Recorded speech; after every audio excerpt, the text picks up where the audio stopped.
In finance, what is a reachback? The reachback is an accounting strategy that is sometimes used to claim tax deductions at the end of the calendar or business year that relate to expenses incurred earlier in the year. This approach is sometimes employed by companies that are established as limited partnerships as well as part of a tax shelter strategy. While still allowed in many areas, this type of strategy is no longer considered permissible in several nations around the world.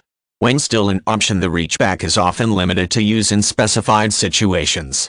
In practice, a reachback strategy makes it possible to delay claiming certain deductions in one quarter with the anticipation of applying them in a different quarter. For example, a business may choose to wait until the fourth quarter to claim deductions related to expenses that were incurred during the first quarter. This is accomplished by reaching back to those earlier unclaimed deductions and applying them to the income and expenses that were generated during that fourth quarter. Depending on the financial circumstances that prevailed during that last quarter of the year, conducting a reachback could result in a significant reduction of the tax burden.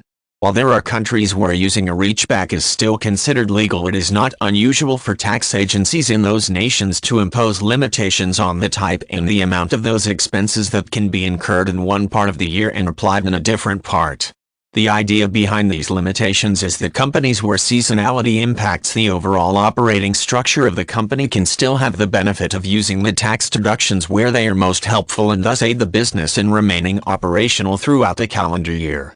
At the same time, the limitations help minimize the possibility of abuse by businesses that do not experience seasonal fluctuation in their revenue streams and find it easier to operate at the same level of production all year long.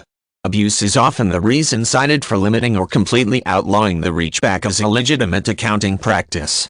Depending on how tax laws are written, this type of strategy may function as a broad loophole that makes it easy to reduce the tax burden under a wide range of situations. For this reason, more agencies during the latter part of the 20th century began to look closely at how businesses of various sizes were making use of the reachback and started to implement changes to tax regulations that effectively eliminated some of those applications. Proponents of these limitations support the idea that doing so can prevent businesses from obtaining an unfair advantage when it comes to paying taxes. Opponents to reachback limitations sometimes see the attempts to moderate the use of this strategy as being counterproductive to encouraging the growth of businesses.